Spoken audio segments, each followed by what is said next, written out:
안녕하세요.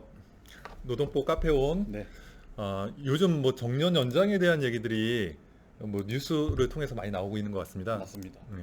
앞으로는 뭐 정년이 점점 연장될 것 같은데 네, 최근 뭐 이와 관련한 판례 나오는 거 혹시 소개해 주실 거 없나요? 네, 최근에 아주 따끈따끈한 판례가 하나 나왔습니다. 음, 어떤 내용인가요? 네, 정년 후에 그 버스 회사에서 이제 재고용, 예, 촉탁직으로 재고용하는 경우가 있거든요. 예, 이제 숙련된 근로자들이기 때문에 음, 뭐 한 1년씩 이렇게 아니면 2년씩 뭐 이런 식으로 그래서 회사 입장에서는 숙련 근로자를 쓸 수 있다는 장점이 있고 예, 근로자 입장에서는 이제 정년 후에도 음, 계속 소일거리를 할 수 있다. 예, 그런 장점이 있을 것 같아요. 예, 네.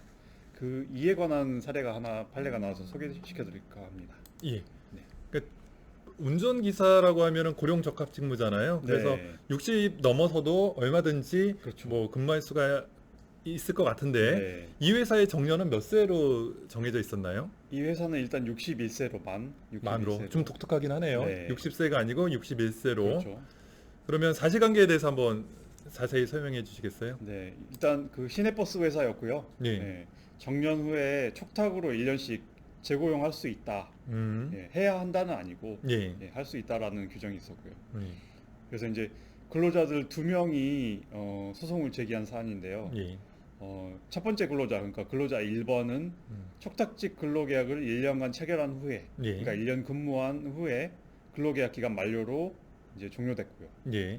두 번째 근로자 2는 촉탁직 근로계약을 아예 체결하지 못한, 예. 네, 그래서 두 근로자가 이제 그 부당해고 구제 신청을 했던 음. 사례입니다.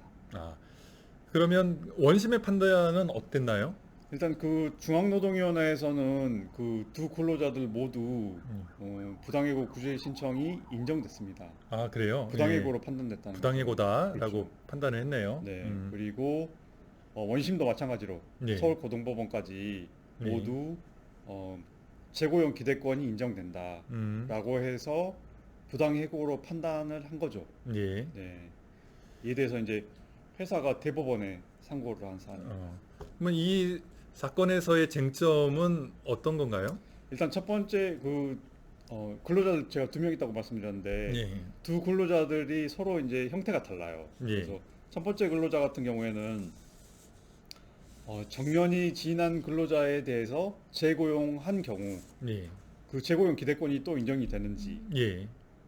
그 첫 번째 쟁점이고요. 예. 두 번째는 그러면 그 인정이 되는 경우와 인정이 되지 않는 경우 어떤 예. 차이점이 있어서 그 기준으로 이렇게 확립할 건지 예. 이런 점들이 쟁점이 될 것 같습니다. 예. 그러면 이제 법원의 판결 내용을 좀 소개해 주시죠. 예. 첫 번째 근로자, 그러니까 그 정년 후에 촉탁직으로 1년 근무했던 예. 근로자 같은 경우에는 재고용 기대권이 인정된다고 봤습니다. 인정된다. 예, 그래서 예. 회사가 진 거죠. 그렇죠. 네. 예. 그런데 이제 문제는 두 번째 근로자인데요. 예. 두 번째 근로자는 제가 앞에서 설명드린 것처럼 서울고등법원까지 그 근로자가 이겼어요. 예. 근데 대법원에서는 다르게 봤습니다. 예. 그래서 정년 후에 재고용 기대권이 인정되지 않는다. 인정되지 않는다. 그렇죠. 예. 그래서 근로자가 패소 취지로 예. 파기환송한 거죠. 예. 두 근로자가 다른 결론이 나온 건가요? 맞습니다. 아, 그러면 그 이유에 대해서 조금 더 자세히 말씀해 주시겠어요? 네, 일단 그 인정된 경우, 그러니까 첫 번째 근로자 같은 경우에는 예. 1년 동안 그 촉탁직으로 근무를 했었죠. 예, 예. 네, 그래서 대법원 판시를 좀 보면 예. 어, 일단 그 갱신 기대권이 인정이 되려면 재고용 기대권이 인정이 되려면 예. 일정한 요건을 충족하면 기간제 근로자로 재고용하여야 한다는 취지의 규정이 있는 경우 예. 이런 경우에는 당연히 갱신 기대권이 있겠죠. 예. 인정이 되겠지만 만약에 그런 규정이 없다고 하면 예. 그런 규정이 만약에 촉탁직으로 재고용하는 그런 규정이 없다고 하면 예. 여러 가지 그러니까 회사에서 그동안 어떻게 그 정년이 지난 근로자들을 고용을 해왔는지 예. 그리고 일정한 요건을 갖추면 촉탁직으로 근무했다는 관행이 있는지 예. 뭐 이런 것들을 포함해서 재반 사정들을 검토한 후에 예. 그런 신뢰 관계가 형성이 돼 있다면 예. 재고용에 대한 기대권이 인정이 된다라는 예. 예. 판단 기준을 제시했습니다. 아, 네, 그래서 이제 첫 번째 근로자 같은 경우에는 1년 동안 축탁직으로 근무를 했기 때문에 예, 예, 재고용 기대권이 인정이 된다고 본 거죠. 예. 네.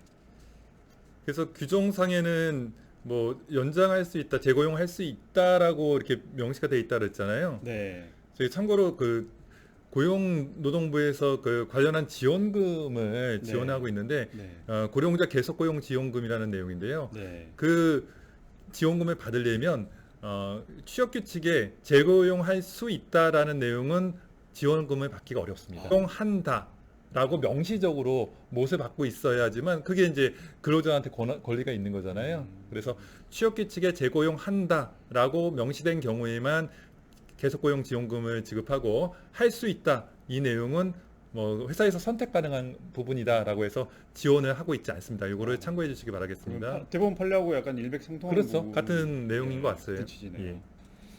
대법원 판결의 취지는 정년이 지난 다음에는 뭐 부당해고 구제 신청을 받아주지 않겠다. 그렇죠. 할 필요 없다. 소외 이익이 없다라고 그렇죠. 본 거고요. 예. 그러니까 도중에는 소외 이익 구제 신청에 대한 이익이 있지만 네. 이미 종료한 시점에 소를 제기하거나 문제 제기를 하는 거에 대해서는 다툴 만한 실익이 없다라고 그렇죠. 본 겁니다. 네. 그러니까 뭐 대법원에서는 그런 거겠네요. 그냥 결국에는 뭐 돈 청구할 거 있으면 예. 그냥 돈으로 금전으로 청구해라. 뭐 민사로 제기해라라고. 그렇죠. 민사 소송이 가능하다는 예. 점은 뭐 명백하고요. 예. 네. 자, 앞으로도 정년 연장에 대한 얘기뿐만이 아니고 정년 이후의 재고용에 대한 문제가 점점점 더 늘어날 것 같아요. 계속 나올 것 같아요. 예. 저희가 그 앞서 해드렸던 그 정년 연장형 뭐 임금 피크제 뭐 관련해서도 그렇고요. 뭐 정년에 관련된 문제들이 계속 제기가 될 것 같습니다. 자, 오늘 내용을 또 한번 요약을 해주시면 어떻게 네, 요약할 수 대법원 있을까요? 판결에 대해서 저희가 이제 지금까지 알아봤는데요. 예. 그 정년 후에 촉탁직으로 재고용하는 경우에 예.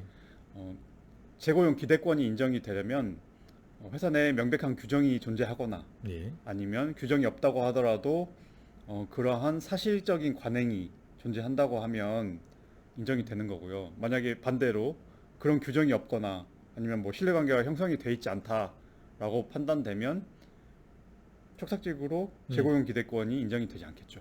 예. 네. 맞습니다. 네.